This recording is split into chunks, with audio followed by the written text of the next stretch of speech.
joining us via Zoom for this conversation. He's all the way in USA. He's the convener, Social Rehabilitation, Grace and Support Initiative, Dr. Oludare Marindoti. Good morning, Mr. Marindoti. How are you doing? I'm good, Rhea. Good morning, everybody. Good morning, good morning, good morning. Happy New Year to you. Yes, I haven't seen you this year. We're starting with this very sad conversation. During the newspaper review, we're speaking about the woman in Kano State that a scissors was left, in her tummy. That, we talk about negligence as well. We all saw what happened with Chimamanda Adichie's son. 21-month-old baby passed away. The alleged negligence as well. Oftentimes, we've spoken about our medical care in Nigeria. We say our doctors are burned out. Oftentimes we see them go on strike. But is that a reason for the kind of gross negligence that we see? I hope that this case will just bring about more accountability from our doctors. Mr. Marindoti, over to you. Yeah, thank you very much. It's a very sad, tragic case that happened with Chimamanda Adichie. But, there's a lot of Nigerians that have experienced such. I will start by mentioning a case that actually TVC covered in 2020 of a lady who called Onyekon. She actually told me to mention this when she saw that I was going to be here today.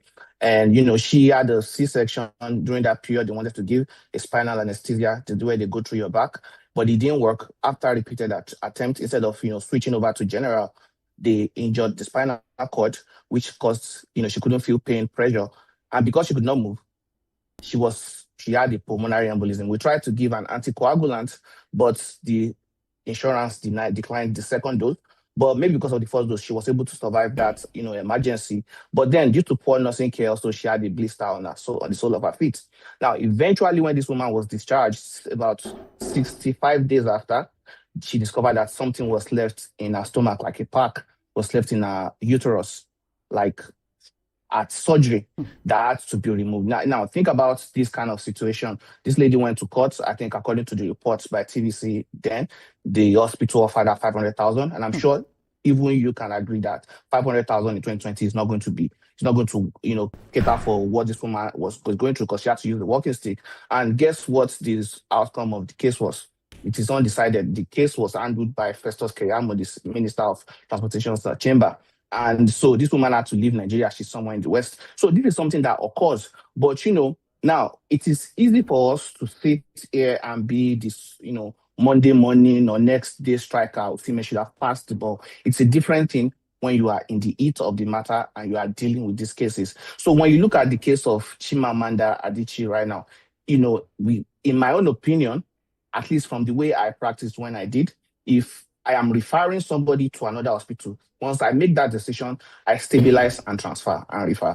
When the parents made the decision that they wanted to refer their child to Harvard, the hospital, in my own opinion, should have, made that decision to just stabilize and transfer, as opposed to, going for the MRIs, lumbar puncture, because a lot of these reports and the results will not come out by the time the boy is going to get to the United States in the first place. So, in my own opinion, if Harvard is deciding what they wanted, they should do it when the patient get there. They should have just stabilized, maybe with the central line and transfer. But, it is easy to say that right now with the benefit of 2020 hindsight, right? At the point of making that decision, the doctor was definitely not thinking he was going to kill the boy. We don't even know what happened here, because the detailed investigation is going to be needed to determine. Propofol is the same drug that killed Michael Jackson. The nickname is called Jackson juice. It works fast, it wears off fast, but you have to monitor the patients all through. So it might have been that there was a lag in monitoring. Now, according to the reports from Chimamanda herself, she said the doctor carried the baby on her shoulder. Something that seemed like a calm and warm, gesture of the doctor, carrying your baby affectionately, now might be a liability for the doctor. We don't know yet. We need to investigate. But like you have said, the most important thing is that the hospitals are understaffed, underfunded, and to me, and I've said this for a very long time, the federal government, not just the federal government, the government in general is playing a very crucial, deleterious, impact, having a crucial, deleterious impact and playing that role in the healthcare administration of Nigeria in general. In my own opinion, at least from my own experience, my father is a doctor, whom I was born in his hospital. From my own experience, the healthcare sector under the military regime was way better than it is under the democracy regime, because they have tried to turn healthcare into a propaganda. So the things that are needed are not being done. Yeah. One of the things that is causing the shortage of healthcare right now is training.